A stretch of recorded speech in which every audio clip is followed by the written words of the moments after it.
Everybody's got a price, it's the $1 million man.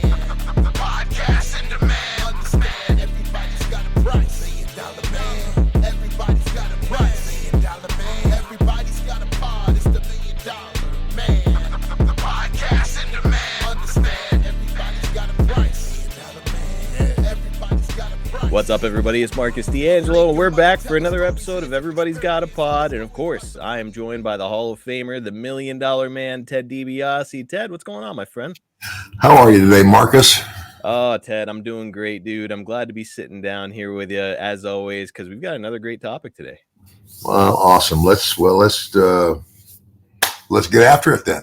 All right. Well, before we do, Ted, I know that you've got some big plans for this weekend. This episode is coming out on Friday, but I know that your entire weekend is going to be tied up there in the Big Apple. Yes, I am going to be at the New York Comic-Con this weekend, and I am flying to New York tomorrow, and which is Wednesday, and I believe it's Thursday, Friday, Saturday, and Sunday. I'm not sure what time the doors open, but I'll be there each of those days. Man. So, and it's, and I've been to the New York Comic-Con before, but it's been a few years now. So I'm, it's like I'm anticipating a lot of fans that have bought a lot of those Funko Pops and what other action figures. I know they got other stuff out there, but and I, obviously, the guys bringing me in, we'll have plenty of 8x10 pictures available for them to buy. But I tell you what, a lot of the fans, it's like I really don't sell that many pictures per se, because a lot of the fans, they bring their stuff that, they bring the I don't know, like video games and, again, the Funko Pop thing, is a big deal. And I always tell everybody, I said, well, at least the one thing the Funko Pop people got right was got the size of my head right.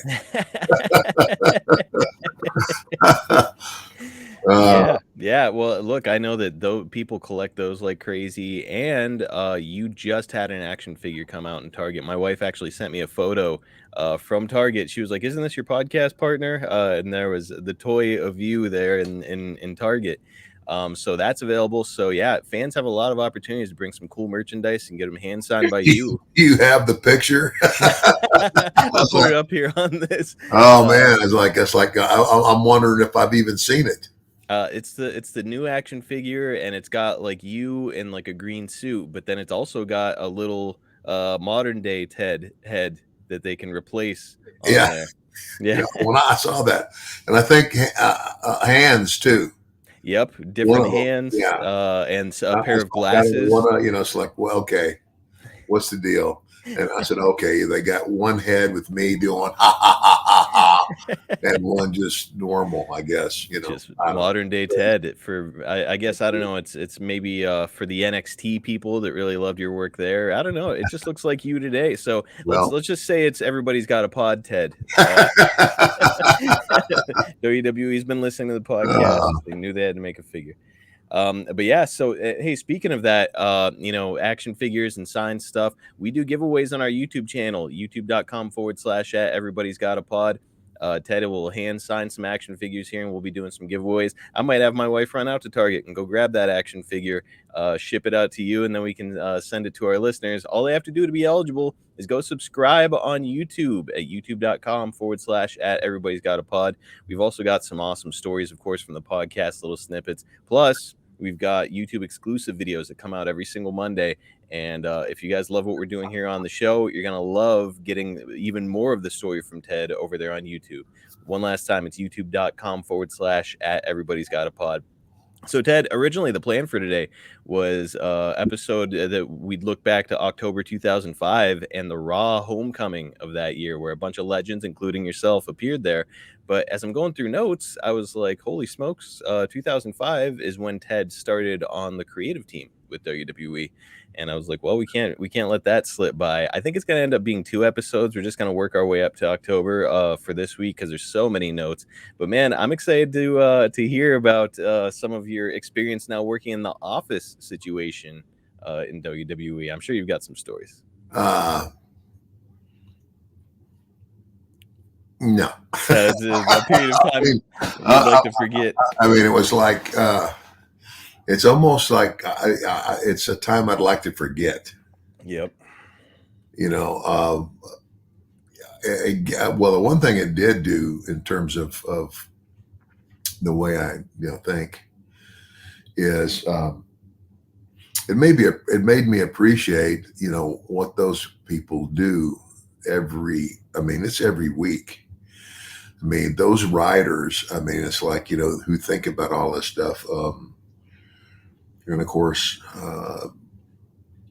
it's good and bad as far as I'm concerned. It's kind of like, I'm an old timer. I'm from the old, I'm the last of the old timer age. A lot of fans say that, and I hear this from a lot of fans, the guys that were in wrestling or in the WWF or E, whatever, then from the mid 80s to the mid 90s were the last great, I guess era of wrestling. And, I have a tendency to agree with that only because I was part of it. And the difference is, my generation was the last generation that learned our art the old school way. And the old school way was basically getting in the ring every night in front of a live crowd and having a match. Mm-hmm. And of course, as a beginner, your opponent is going to be able to lead you. I mean, because we're talking out there all the time. I mean, we're telling the story, and the story's obviously, good versus evil, and how that comes out. But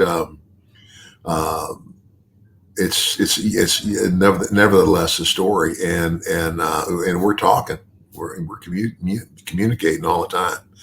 And so when I went to when they tried to make me part of the creative team, it was very hard for me. And looking back from where I am now, I wonder if it was very hard because of, maybe just me being hard nosed and, hey, this is the way we did it. And I'm from old school, and that's the way I learned it. You came from the era, the generation where the stories were getting told in the ring. And now all of a sudden, Ted DiBiase is being dropped into an era where most of the stories being told outside of the ring.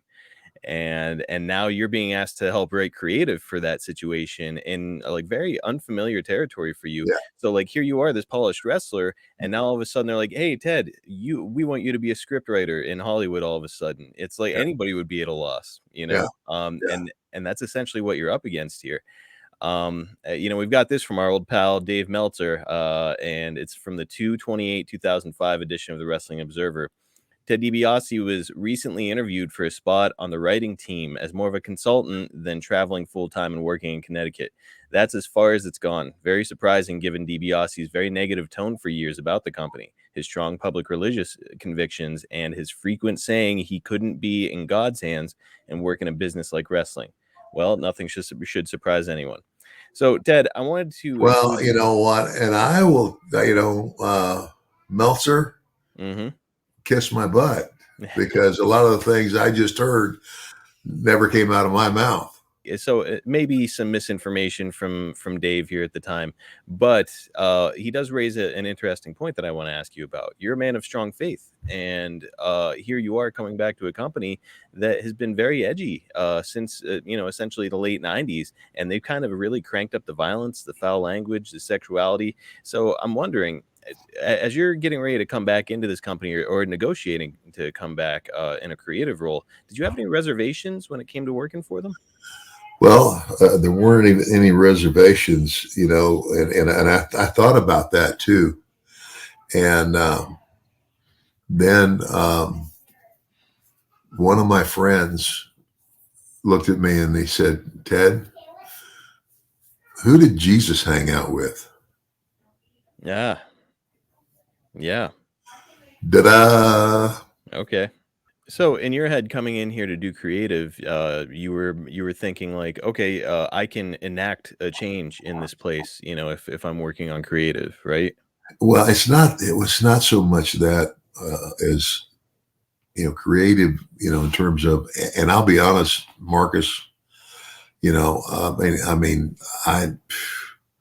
Stephanie was the one that, talked me into going ahead and doing this. I tried to tell Stephanie, I said, Steph, that's not me.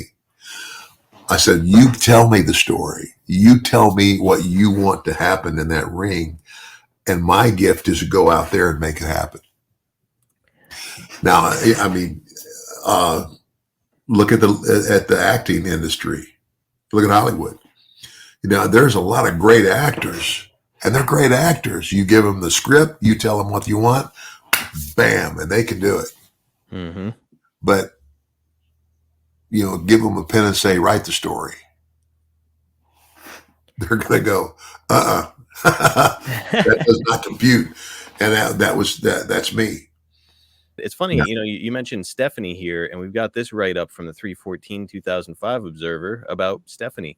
Stephanie McMahon insisted Ted work in creative besides coach wrestlers, telling DiBiase that his view of wrestling is what Vince and the rest of the writing staff need to hear.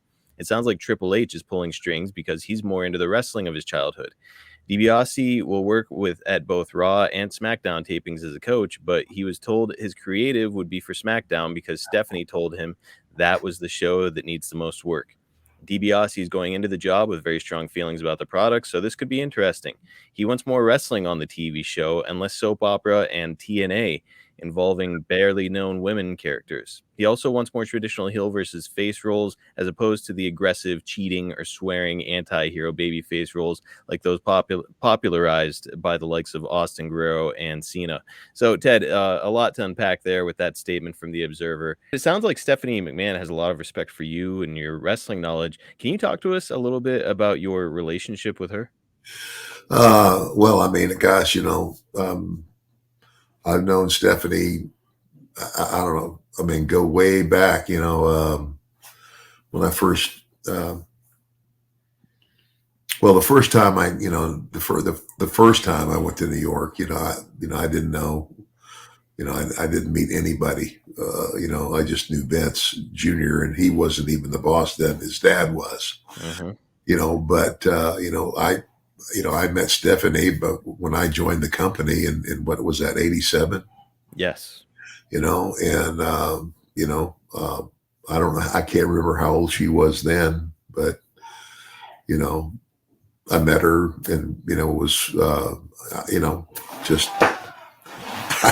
how are you going to treat the boss's daughter? With a lot of respect, right? Absolutely. And she was always very nice to me, but I don't know. I don't know exactly where, where they, I guess, and this is something Vince said to me one night, and it gave me, and it made me begin to believe that he now understood where I was coming from. Okay. He was talking about, he said, Ted, he says, you remind me a lot of oh gosh, now I'm trying to think of the guy's name. He was Pat Patterson's partner out. Ray Stevens. Ray Stevens. Vince said, Ted, he says, you remind me a lot of Ray Stevens. I said, how's that, Vince? He said, well, Ray was a great worker, as you are. He says, but if you ever asked Ray why he did anything at any particular time in a match, he couldn't really explain it to you. Mm-hmm. And when he said that, I said, exactly. That's exactly right. He said, because, you don't know, because it's something that you learn, if you learn the old school way. Every crowd's going to be different. They're going to respond different. You got to think on your feet. So, I said, that's right. because that's what Vince couldn't understand is that, how could I possibly be this great wrestler in the ring and not sit down and map out a match? I said, no, I can, yeah, if you want some good finishes, you know, I can help you there, but that's it. Ted, coming in the door, I mean, you've got some fresh eyes on this product, though, and you'd certainly been around a lot of big stars, and now you're around a lot of modern day stars. Were there any talent in particular that, off the top of your head, that you think you'd be great at telling a story for, or somebody that you could get the best out of? Eddie Uh, Guerrero was there, Kurt Angle, John Cena, Batista, Triple H, of course. And again, John Cena's a great guy, but it's kind of like, I didn't see what other people saw in John. Really? But at the same time, um, and again, that's just, it's not a knock on him. It was kind of like, I wasn't, they saw other things apparently that I didn't see. I mean, I liked him. I had no, but I didn't look at John Cena when they first were pushing him and, oh God, this guy is going to be huge. I just didn't see that. But I'm glad he disappointed me. Yeah, I mean, legitimately gone on to be one of the biggest stars in the history of wrestling, really. Kind of his generation's version of, The Rock or Hulk Hogan or Stone Cold, Yeah. which is great. He's had a lot of success. And at this time, he's also doing a very edgy freestyle rap on his opponents when he's coming to the ring. And some of the stuff is really pretty salacious and out there, but I mean, he started as a heel doing it, but then some of the stuff he was doing was so good that the crowd kind of turned him babyface. Yeah. And as you're coming in the door, he's really starting to get pushed. But at the time, great body, good looking guy, obviously some mic skills, but at the time you were just like, don't really see him as a main event guy. Yeah. Yeah. Well, yeah, Ted didn't, but hey, who am I? Well, I would say that your opinion carried a lot of water. But nobody was happier to see him become that guy. Yeah. Yeah. No, Yeah. I'm And, a star. it's touche, buddy. I'm glad, more power to you, John. Yeah. He ended up a bigger star than me. And now he's killing it in Hollywood. He's doing a good Yes. job out there. So hats Yeah. off to the guy. What a career. Yeah. And The Rock, I mean, there you go. Amazing. Now, according to my research, Ted, your first day on the job was April 11th. And, Ted, I don't remember if I've asked you about this or not, but how's your relationship with Vince? Like when you're coming in the door, is it hugs and excitement when he sees you, or is it more like professional respect? No, it's I never had a problem getting along with Vince. There was never any animosity. I know. I know that when I left and went to WCW, Mm-hmm. if there was ever a time that Vince might have been somewhat disappointed in me, that might be it. I know I had the one conversation that I had with him, is when I went back to work for him, and I tried to explain to him why I left. Mm-hmm. And I said, you're a guy, you're running a company, this monster machine, and you see a place where you want me to go, and that's where you put me. Yeah. And I said at that time, it's kind of like I didn't see you being the guy to be, like interested in my personal life and what's going on enough to. It's kind of like you're a businessman and you're telling one of your employees, this is where I'm going to put you. This is where you can best help me. Yes. And rather than, I didn't want to, I guess that's like I told him, I didn't want to bother you with my personal feelings and my, my reason for wanting not to go on the road. I didn't want to go. I didn't want to go back and even take that chance Right. to be on the road again and be back out. Like go next show, next town, next party, all that stuff. And even though I didn't anticipate that, you know what? It was a big. I don't want to do it. And he told me. He said, Ted. He said you should have come and talked to me. And I said, well, yeah, I realize that now, but back then, for whatever reason, I didn't. And so yeah, so ever since then, my relationship with Vince has been great. It's like, it's not like I talk to him every week either. I mean, the only time I talk to him is when I see him. And when I do see him, it's usually at a monster show where he's got a lot of other things on his mind. Right. Other than me. Well, it's interesting. I will forever be indebted to Vince McMahon because the character of the $1 Million Man was Vince's idea. I'm telling you, if Vince could be a character in his own show, he'd have been me. It sounds like overall you had a good relationship with Vince McMahon. Certainly nothing negative. Oh, yeah. Yeah. However, we as fans always hear that he can be very, very difficult to work for. Constantly rewriting, changing his mind. Did you have any experiences with him? We hear all the time he'll get on the plane or whatever and start reviewing the script. And if there's something he doesn't like, he just tears it up. Okay, let's start over. Did you have experiences like that? Well, I mean, yeah, I was for the little while that I was there. Yeah. I mean, and he would have ideas of his own, mm-hmm. and then look at it and go, no. We're going to go back. We're going to start over.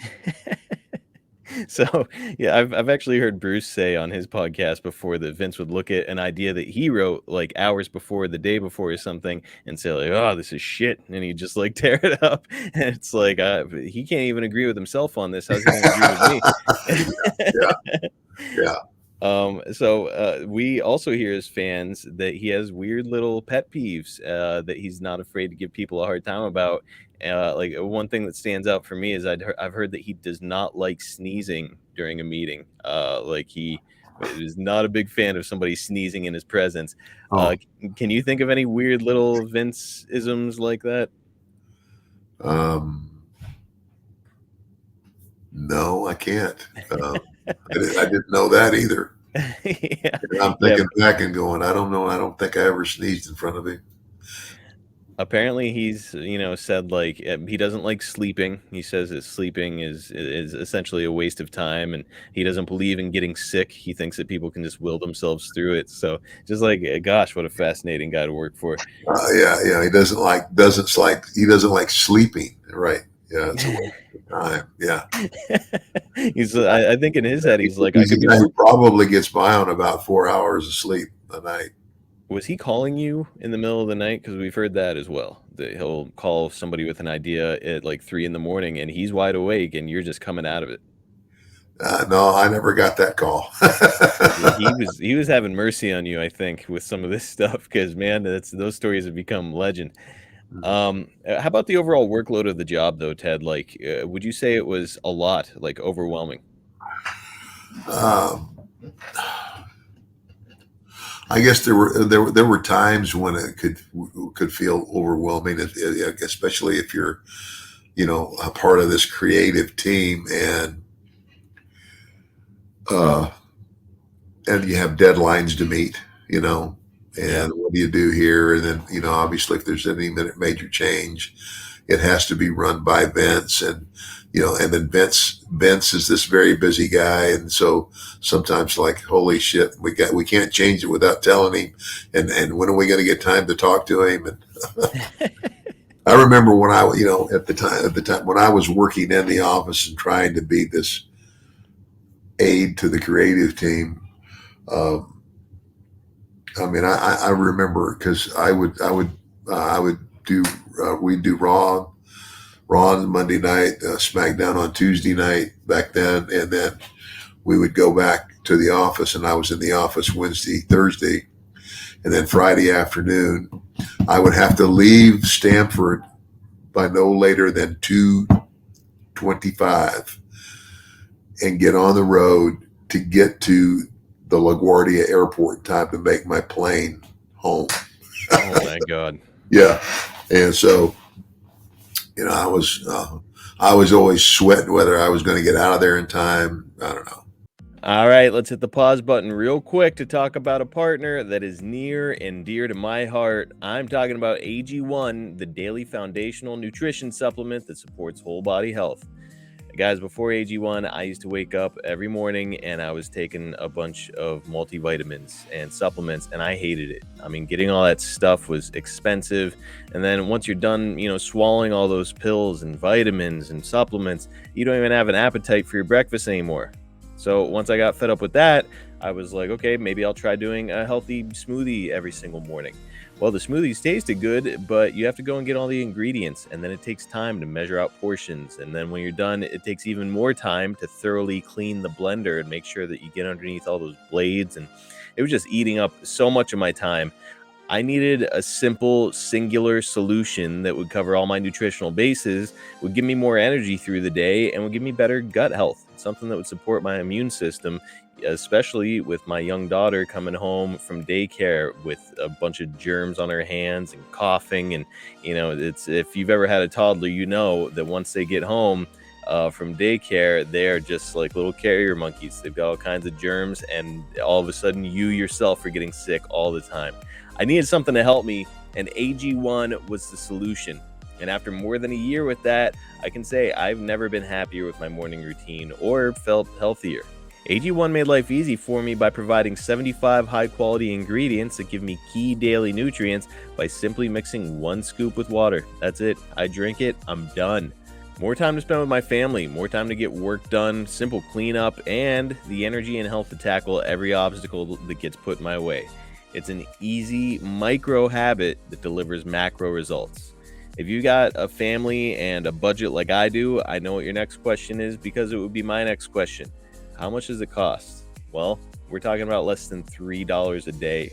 My wife every morning is going to the gas station or Starbucks in order to get, some kind of a special coffee or a snack or something like that to get her morning started. Not anymore. She and I are wrestling over the AG1 every morning to see who can get theirs first.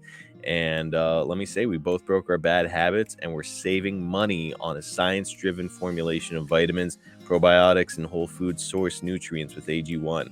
That is a giant win-win in my house. If a comprehensive solution is what you need from your supplement routine, then try AG1 and get a free 1-year supply of vitamin D and 5 free AG1 travel packs with your first purchase. Just go to drinkag1.com/EGAP. That's drinkag1.com/EGAP. Check it out, guys. I know you're going to love it just like I do. Well, look, it seems like it proves out that what you had told him about you maybe not being the best fit for creative, because we've got this from the 5/20/2005 edition of the Observer. So about a month after you started on the creative team, it says that your trial period has ended and you're now working as more of an agent, giving advice to wrestlers on their work as opposed to booking creative. Yeah. So, I mean, it just got to a point where you guys determined that mutually that, okay, this isn't a good fit. How else can I be used, essentially, right? So, yeah. And so I went from that to, just being what they call a producer. Yes. Yes. For the guys with the matches and stuff. And of course, that was, I don't know. It's still foreign. I say, okay, based on here's where you are on the card, and again, you got guys, some matches are 10 minutes sometimes, and again, on a TV show, and you got to get the time right, and you got to be able to let them know what's happening. And but I'll be honest with you, that whole experience, I don't know, it made me appreciate what goes into putting on a show of that size, and all of that and all that stuff that goes into it, and how, like just week after week after week, and it's like I look at Vince and just shake my head and go, oh my gosh, how does he do it? 627 2005 Observer states that there's an article in Clinton, Tennessee stating that your sons, Teddy and Michael, will be joining WWE in 2006 as a tag team managed by you.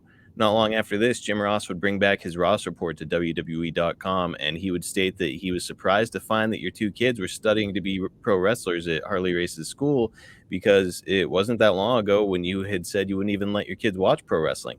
So, Ted, any truth to that? Were you keeping your kids away from wrestling?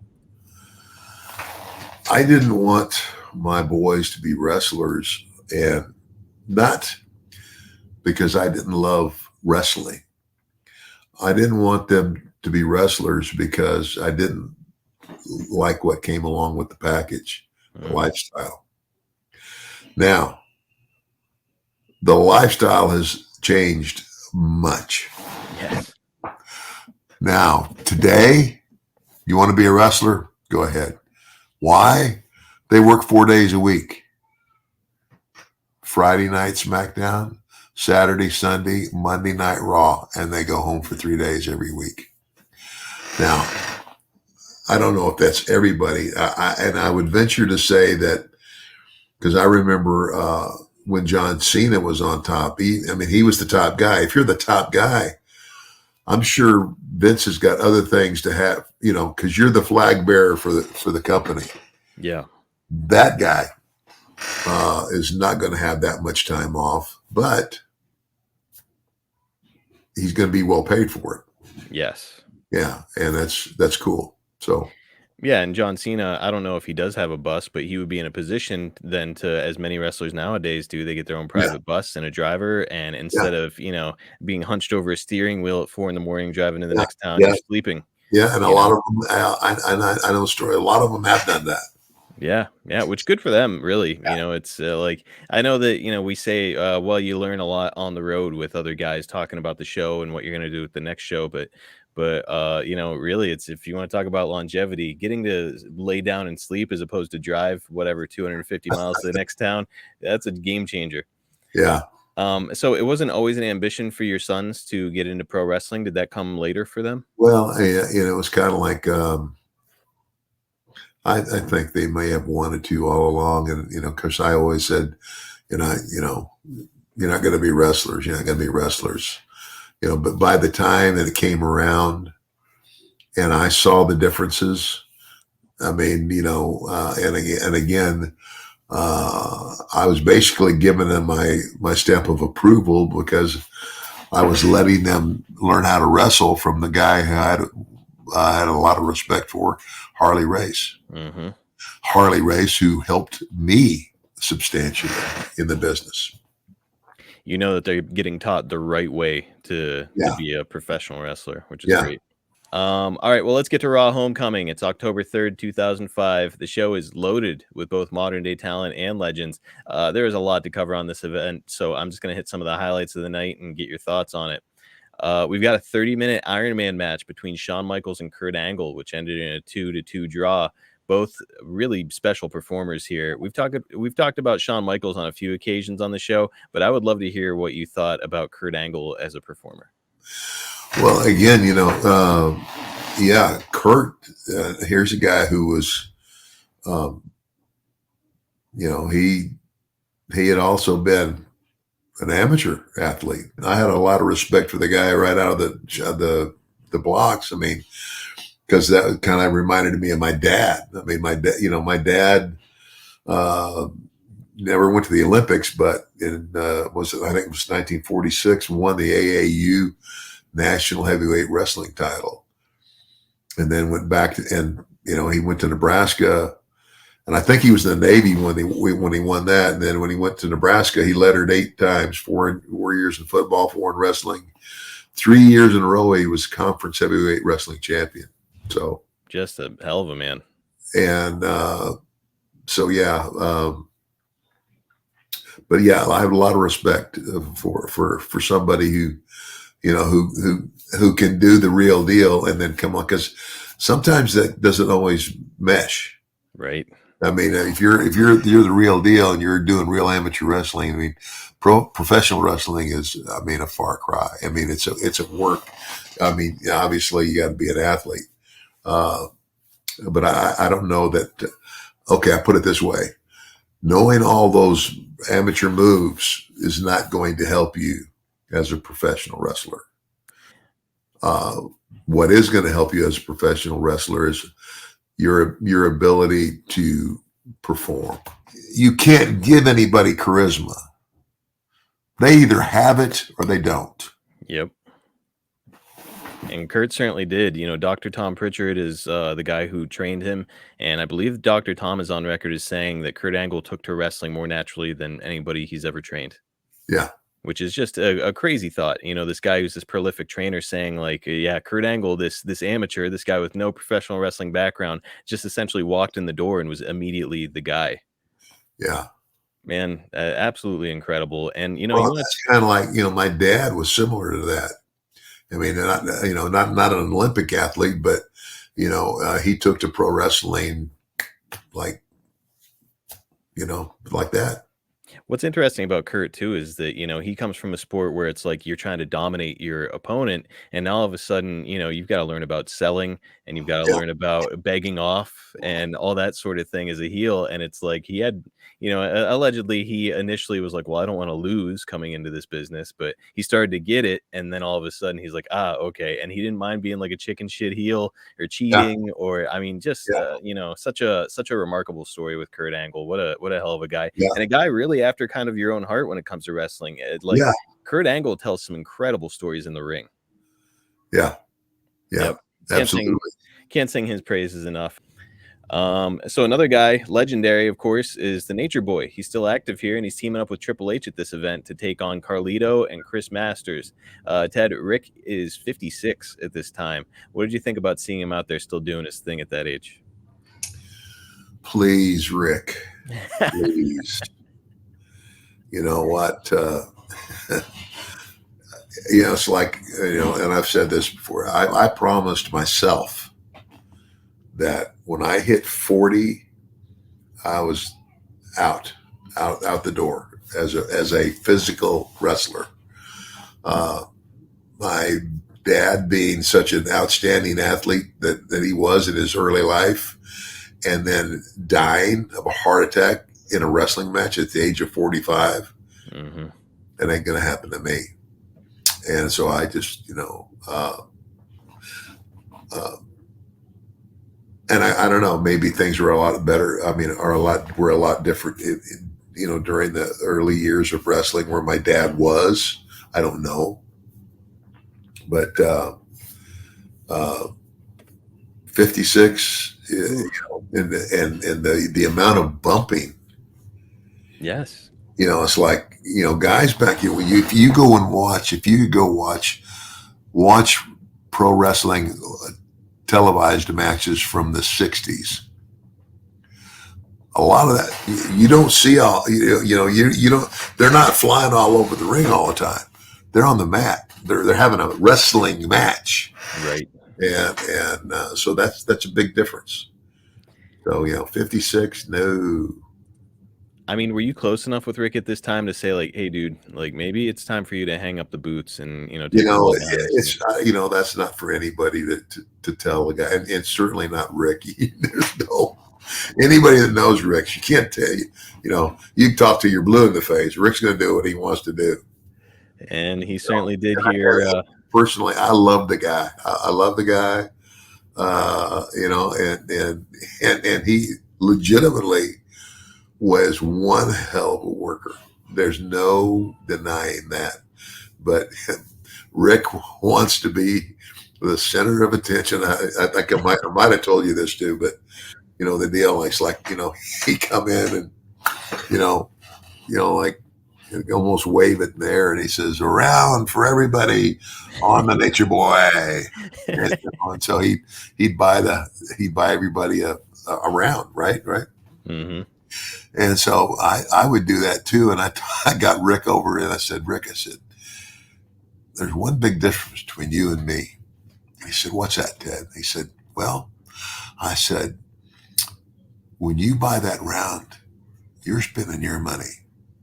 When I buy it, I'm spending Vince's money. It's written off as promotional. Oh gosh, he just looked at me, rolled his eye. What can you even say? Yeah, yeah. He always used to say, like, I've spent more money on spilled liquor than you've made in a year, and I think I believe Yeah. it. Oh yeah, I believe it. yeah. Next up, we've got Ashley and Trish Stratus. They would defeat Candice Michelle, Victoria, and Tori Wilson here. But let's talk about what happened ahead of the match, Ted. It's our only clip this week, and it's a wild one involving Mae Young. Do you have any recollection of what I'm about to show you? Maybe. I am going to be watching you, I think, more than this video to see your reaction to this. Here we go. Thanks a lot, Trish, for helping me last week. Oh, honey, someone had to come back and take care of business, you know what I'm saying? Yeah. Like, explain this to me. I'm off with an injury, and suddenly they think they're the #1 divas on the Raw? I don't think so. I know. Oh, and then Tori, Candice, and Victoria, they want to have a bra and panties match? Hello. I can't believe it. No problem. I mean, we got this, right, Trish? Honey, we got this. Right. I mean, who am I kidding? The women's champion. Hello. Hello. And, just in case things don't go, like, so smoothly, and, like, you're covered, right? Yeah, Like, you're all... I'm all set. I think, just want to... Yeah, I'll check it for you. Okay, just... Whoa, good? It's okay? Yeah, it's good. Okay, cool. Like, the bra is good. Right. I mean... You should see the panties. No, because that means... Somebody say bra and May! panties. Oh, May! Oh, my goodness!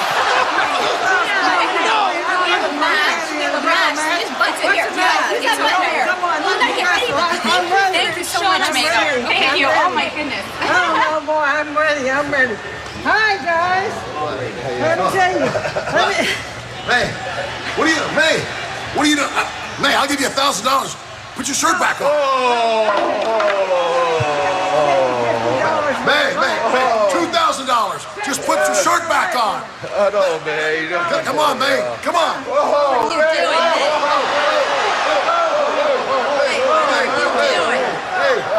you May. What are you doing? I'm trying to get $3,000. You embarrassing me every time I take you out, you drunk or naked. Oh, my It's God. time for you to get out of here. I want the $3,000.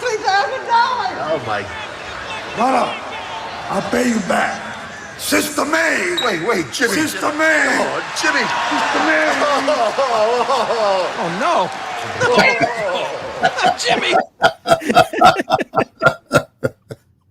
Oh gosh, that's great. Oh, I remember it now. Yeah, I mean, it was like, and I wasn't kidding. Put your shirt back on. I'll take out my own wallet. Let's put your clothes back on. Though, I'll tell you what. I knew who those two ladies were because my mother wrestled as Helen Hild. Yes. She wrestled both of them. How about that? Oh yeah.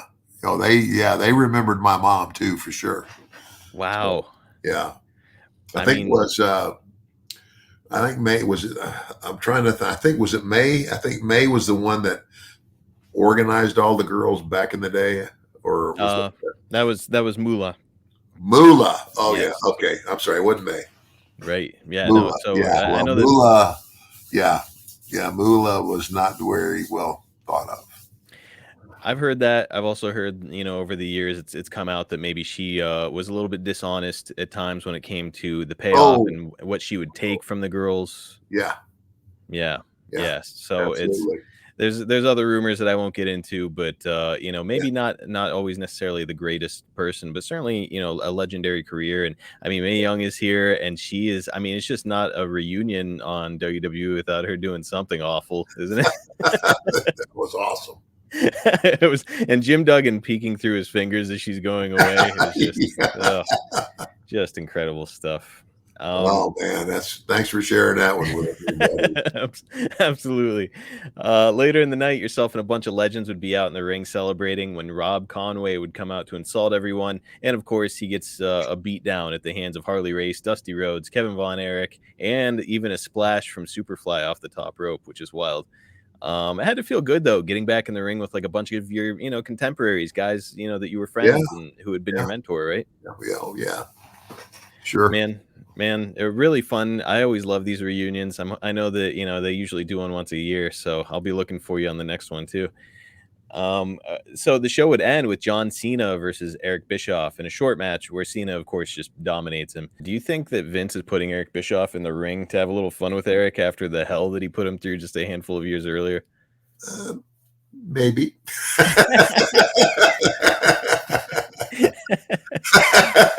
It does make you wonder, like when Bischoff would eventually leave the WWE, he famously, and Eric thinks it's hilarious. He's talked about it on his podcast, 83 Weeks, but he would famously be thrown into the back of a garbage truck by Vince McMahon himself. So it's like Vince certainly got his revenge and then some when it came to Eric. Yeah. Ted, before I let you go, I have one last thing to ask you about. I've got this from the 10/24/2005 Observer. Boogeyman and Mickey James both got called up after being scouted by Ted DiBiase and Dave Lagana on 10/5 in Louisville. They were at an afternoon session and then brought Vince a tape of the TV to show her taking a tree slam bump from Boogeyman. And Vince wanted to start her immediately on Raw as a wrestler. Ted, you're out here scouting as well. What did you think of scouting for the company? Well, it was, okay. If there's one thing that I could help them do, and it might have, is the ability to spot talent when you see it. Mm-hmm. And so, I figured that was one thing I could do. Well, you and I have talked on the show about having the X factor, charisma, whatever you want to call it. And Mickey James and the Boogeyman certainly both have those qualities. And Mickey has actually gone on to become one of the most respected women in the history of wrestling. Oh, yeah. So it's really cool that you're here with your fingerprints on her call up to the WWE. Yeah. So, I mean, do you recall what jumped off the page when it came to Mickey James as a performer? Not really. It's just, Marcus, it's hard to explain. It's like, it's one of those things where when you see it and you recognize it, you just know. It's kind of like,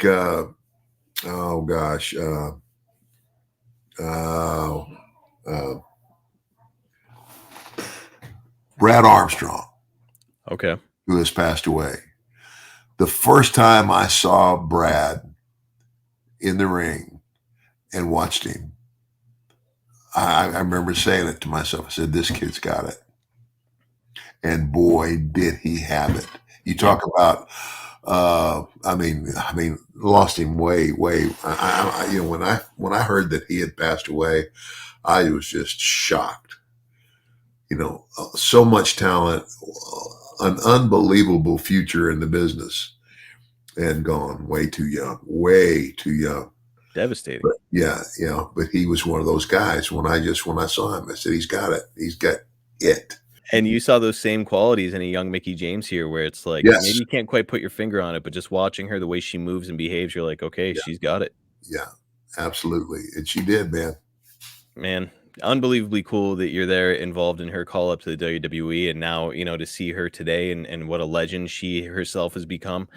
Just really cool that you're there, and we're having a blast here on Everybody's Got a Pod, and we have great stuff ahead for the rest of the month. Next week it's another Ask Ted Anything, where we throw you the keys to the podcast and allow you to ask Ted questions. So get them in on our social media page at Ted DiBiase Pod on all social media platforms. Before we go, of course, I want to remind you to get over to premierstreamingnetwork.com and sign up for Premiere Plus if you want this podcast early with no commercials, and if you want access to a ton of sports entertainment and other shows. I can pretty much guarantee you're going to like what they're doing over there. Again, it's premierstreamingnetwork.com. Sign up for Premiere Plus today.